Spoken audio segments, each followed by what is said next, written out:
किसी ने बड़े कमाल की बात कही है कि शब्द और सोच दूरियां बढ़ा देते हैं। इस दुनिया में कभी हम समझ नहीं पाते और कभी हम दूसरों को समझा नहीं पाते। नमस्ते दोस्तों, मैं हूं शिव कुमार कुशवाहा। एक बड़ी छोटी सी कहानी है पुराने जमाने की, एक घनघोर जंगल की, जिसके अंदर इच्छा पूर्ति वृक्ष था।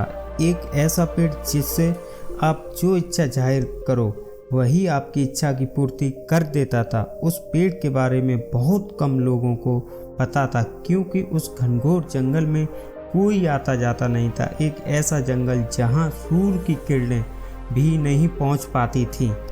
एक बार एक कलाकार वहां से गुजर रहा था और उसे उस पेड़ के बारे में उसे कोई अंदाजा नहीं था, और वह उसी पेड़ के नीचे विश्राम करने के लिए रुका। वह अपने साथ घर से भोजन लाया था। उसने भोजन किया और उसे लगा कि थोड़ी देर विश्राम कर लेता हूँ, उसके बाद चल दूंगा, और वह वहीं पर सो गया। उसकी नींद इतनी लंबी रही कि वह सीधा शाम में जगा, जब तक आसपास अंधेरा हो चुका था। उसे लगा कि अब तो मुझे यही रात बितानी होगी, इसके अलावा मेरे पास और कोई रास्ता नहीं है। और अब उसे फिर से भूख लगने लगी थी, तो उसके मन में इच्छा आई। उसने इच्छा जाहिर की कि कहीं से भरपेट भोजन मिल जाता। कमाल की बात यह हुई कि उसके सामने पकवानों से भरी हुई थाली आ गई। उसे बहुत भूख लग रही थी, इसलिए उसने ज़्यादा सोचा नहीं कि चुपचाप खाने लग गया, और भरपेट उसने भोजन का आनंद लिया। एक से बढ़कर एक पकवान थे। जब उसने भोजन कर लिया तो उसके मन में एक और इच्छा आई कि कहीं से कुछ पीने को मिल जाता।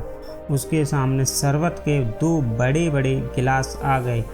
वो बहुत खुश हुआ। उसने शरबत भी पी लिया।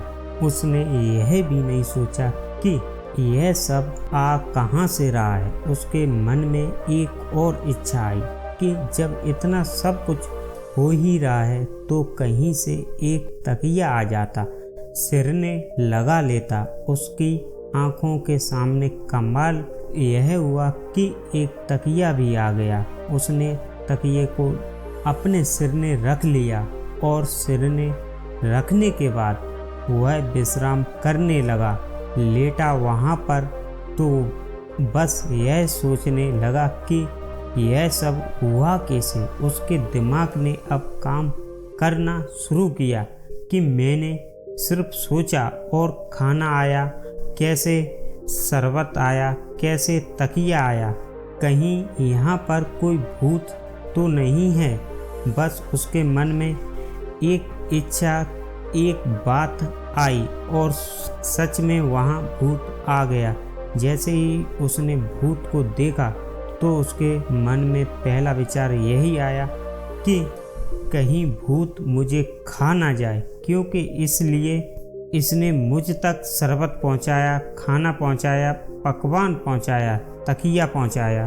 बस उसने सोचा और भूत ने उसे खा लिया, क्योंकि वो इच्छा पूर्ति वृक्ष था। जो सोचो वैसा ही वहाँ पर होने लगता था। यह कहानी उस कलाकार की, उस इच्छा पूर्ति वृक्ष की, उस जंगल की नहीं, उसकी और हमारी है। हमारा दिमाग इस दुनिया का सबसे बड़ा इच्छा पूर्ति वृक्ष है। लेकिन कमाल की बात यह है कि हम हमेशा नकारात्मक सोचते हैं और वैसा ही घटने लगता है। बारिश हो रही होती है तो हम ये सोचते हैं कि कहीं हम बीमार ना पड़ जाएं, और फिर बीमार भी पड़ जाते हैं। जब हम व्यापार शुरू करते हैं, बिजनेस शुरू करते हैं, तो मन में एक थॉट आता है कहीं घाटा ना हो जाए, और घाटा भी होने लग जाता है। नौकरी में जाते हैं तो लगता है कहीं बॉस ना डांट दे, बॉस भी डांटने लग जाता है। हम हमेशा उल्टा ही सोच रहे होते हैं कि कहीं बच्चा ना गिर जाए।